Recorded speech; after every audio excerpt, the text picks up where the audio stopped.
The Ku Klux Klan, also known as the KKK, was founded in Pulaski, Tennessee by Confederate General Nathan Bedford, who was given the title of the KKK's first Grand Wizard.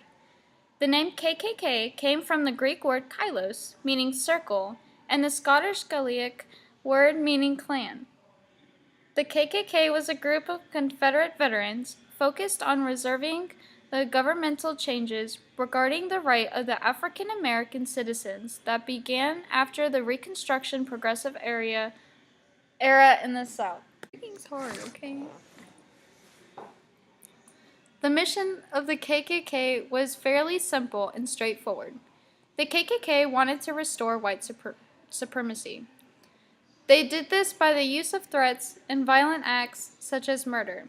These acts were not only received upon the blacks in the South, but as well as the white Republicans.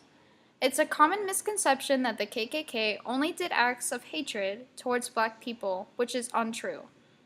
They did acts against white Republicans, as during this time, the white Republicans were for establishing a secure political and economic rights for the blacks, which the KKK was immensely against.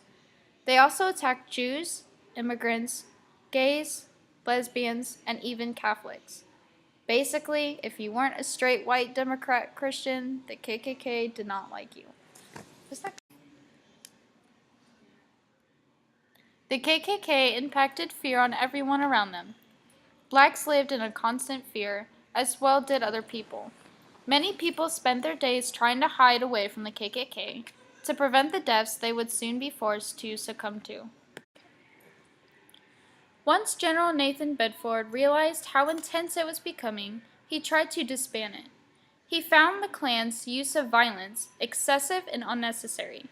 He, however, was unsuccessful in this act, and the reign of terror that the KKK continued onward into the South. When President Ulysses Grant declared the Ku Klux Act, which would impose heavy penalties and disciplinaries against terrorist organizations and use military to force suppress the KKK. In 1871, the Ku Klux Act led to 9 South Carolina countries being placed under martial law and hundreds and thousands of arrests. Deep in some southern states, the KKK can still be found. States like Tennessee and even the southern parts of Texas are said to still have people practicing the KKK tactics still to this day. However, they are not all as violent as they once were, since the murder is punishable offense regardless of whether you kill a black, Jew, immigrant, gay, or lesbian identifying person. The founders of the KKK include Nathan Bedford Forrest, the KKK first Grand Wizard, William Joseph Simmons, the founder of the second KKK, and the Confederate soldiers who helped the KKK include the following: Frank O. McCord, James R. Crow, J. Calvin Jones, John C. Lester, Richard R. Reed. Dan Burroughs was a special kind of person with a special urge of desperation. Dan Burroughs was an immensely depressed Jewish man. What did he decide to do about being depressed? He joined the KKK. Yes, a depressed man pretended to not be Jewish in order to join the KKK. I have to imagine he did this to gather a sense of worthiness in his life. He wanted to be accepted so he could join the KKK. However, that feeling did not last long. He was eventually outed to the KKK, and his status of being Jewish was spread around. Due to this, Dan unfortunately decided to take his own life, instead of letting the KKK do it for him. The Invisible Empire was a name catered to the secret society organized in the South after the Civil War to reassert the white supremacy by means of the terrorism. The Invisible Empire was just another term used by the public to describe and talk about the KKK. On January 11, 1868, Michael Walsh, a member of the Bureau of Refugees, Freedmen, and Abandoned Lands, wrote a letter to his superiors discussing a recent riot in Pulaski, Tennessee.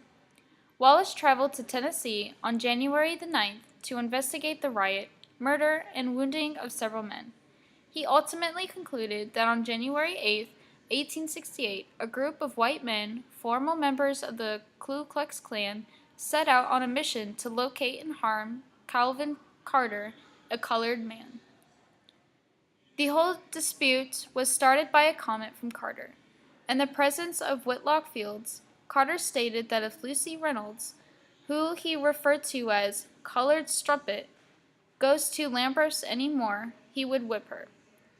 Reynolds, who frequents Lambert's at unseasonable hours, told Calvin Lambert of what Carter said. Lambert, a white man, grew angry about his discreet and stated that he would hunt and kill Carter on sight. Lambert and few friends were unsuccessful in tracking down Carter or in carrying out their acts.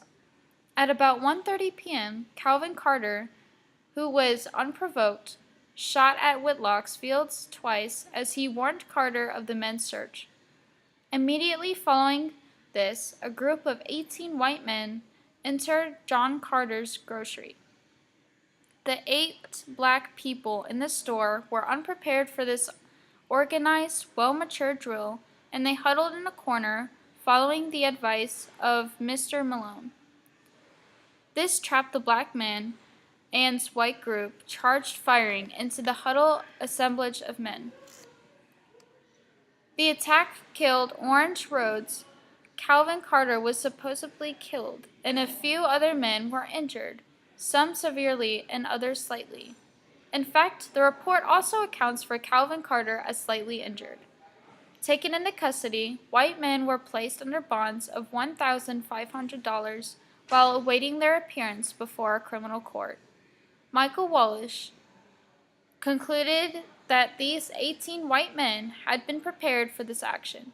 He claimed, "There is no reason to believe the circumstances and offendeds warrant the belief that such organization is in existence and that is called the Ku Klux Klan. These parties, numbers, and instituting of such clan is not yet definitely known, but sufficient of the Klan and its intentions is known."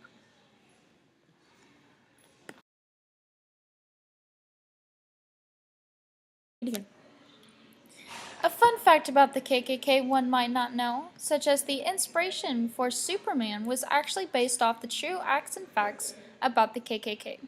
An important fact that many people do not know is that the Klan is not a single historical group, but a grassroots movement that has risen and then largely disappeared several times since the original Klan was disbanded in 1872.